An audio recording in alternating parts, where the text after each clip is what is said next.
Ushbu hikoya hayotda bo'lib o'tgan voqealar asosida yozilgan. Assalomu alaykum qadrli tomoshabin. Ushbu hikoyamizni e'tiboringizga havola etishdan oldin bir narsani aytib o'tmoqchi edikki, video ostida like tugmasini bosib qo'yishga erinmaslikni.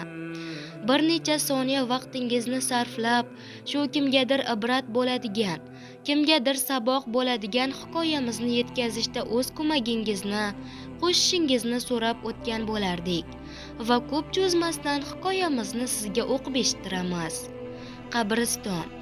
Odamlar bilan gavjum. Bir keksa ayol vafot etgan. Shuni dafn qilish uchun kelganlarga Gurkov bir nimalarni tushuntiradi. Alloh o'zi kechirsin. Astag'firulloh, qanday gunoh qilgan ekan, o'zi kechirsin deb pichirlab qo'yardi. Bir qancha bahs-munozaralardan keyin Gurkov odamlarga qaratib dedi: "Bu marhumani qabr qabul qilmayapti. Qanday gunohi bor bilmadik, 3 qaytadan urindik hamki yerga qo'ya olmayapmiz. Allohimga duo qilib so'raylik hammamiz. Gunohini o'zi kechirsin." Shu payt kimdir "Astag'firulloh, ilonlar" dedi. Mayit ustiga bir necha qora ilonlar o'rmalab chiqa boshlagandi. Gurkov mayitni ilonlardan tozalashga qancha urinmasin, ilonlar qaynab chiqayotgandek ko'paygandan ko'payardi. Bu yerda marhumaning turmush o'rtog'i bormi? Imom o'rtaga chiqib ovoz berdi. Odamlar orasidan bir inson chiqib keldi. "Men", dedi past ovozda haligi odam. "Balki siz aytarsiz, bu ayol qanday odam edi? Nimadir qilgan ishi Xudoyimga xush kelmagan yoki birortasidan qarz olganmi?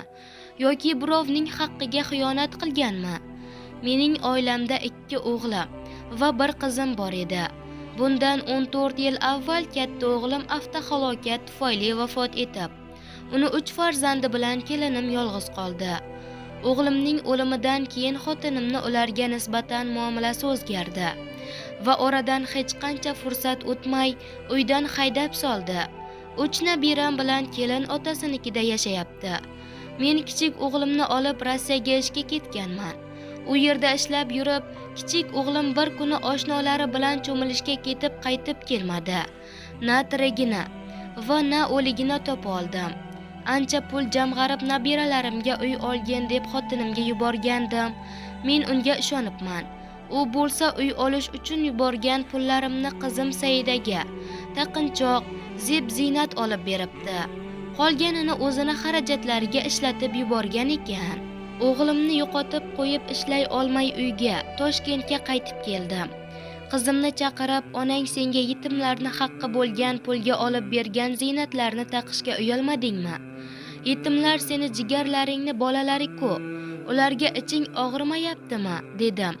So'rasam, qizim, "Nevarasi sizniki bo'lgani bilan kelin begona. Nevaralaringiz katta bo'lib o'zini yo'lini o'zi topib oladi", dedi. Bu gapi uchun qizimni og'ziga tarsaki tushirsam bo'lardi. Meni ham tushuning, bir o'g'lim vafot etdi. Ikkinchisini yo'qotib keldim. Shundan keyin uydan bosh olib chiqib ketganman.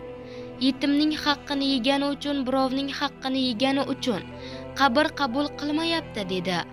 Imom xalqqa qarab, "Ilonlar Allohdan yuborilgandir. Ular mayitdan yetimlar haqqini so'rashga keldilar. Yetimlarga uydan joy bermagani uchun marhumaga yer o'zidan joy bermayapti." Janoza o'qildi. Imom xaloyiqqa qarab bir duo yozilgan qog'ozni berdi. "Hamma shuni o'qib duo qilsin. Biz ham bir kun huzuringga boruvchimiz. Allohim, shu bandangni qilgan gunohini o'zing kechirgin." Hamma turganlar yig'ladilar. Marhuma haqqiga duo o'qidilar. Ota qabristonda bo'lgan voqeani kelib qiziga aytib berdi. Qiziga onasi haqqiga duo ibodat qilishini so'radi. Ertasiga qabristonga borgan qiz dahshatdan qotib qoldi. Mayitni itlar talab, sudrab yotishardi. Qiz bir kuni o'zining ham holi shu bo'lishini o'ylab, borib akamning bolalarini uyga olib kelaman. Taqinchoqlarimni ham ularni xarajatiga beraman deb yo'lga chiqdi. Ammo bir soatlarda ota yana bir noxush xabarni oldi. Qizi yo'lda avtohalokatga uchrab vafot etibdi. "Yo Rabbim, Bandalaringni bilib bilmay qilgan xato gunohlarni o'zing kechirgin. Ota borib nevaralari va kelinini uyga olib keldi va ularga aytdi: shu eshikdan avvali va oxiri o'tganlar haqqiga ibodat qilib, duo tilovatlar qilinglar bolalarim. Qadrli tomoshabin, ushbu hikoyamizni xato kamchiliklari bilan o'qib bergan bo'lsam, avvalambor uzr. Shunday bo'lsa-da, ushbu hikoyada oz bo'lsa-da, ko'p bo'lsa-da o'zining haqiqati bor. Oramizda uchrab turadigan shunday insonlar ozmi, ko'pmi shunday gunohni qiladigan birodarlarimiz yo'q emas. Shularga Alloh tavfiq berib, tavba qilishlari, ushbu hikoyamiz ularga o'rnak bo'lishi, ibrat bo'lishi uchun video ostiga like bosib, ularga yuborishlikni sizlardan so'rab qolgan bo'lardik. Xayr, salomat bo'ling.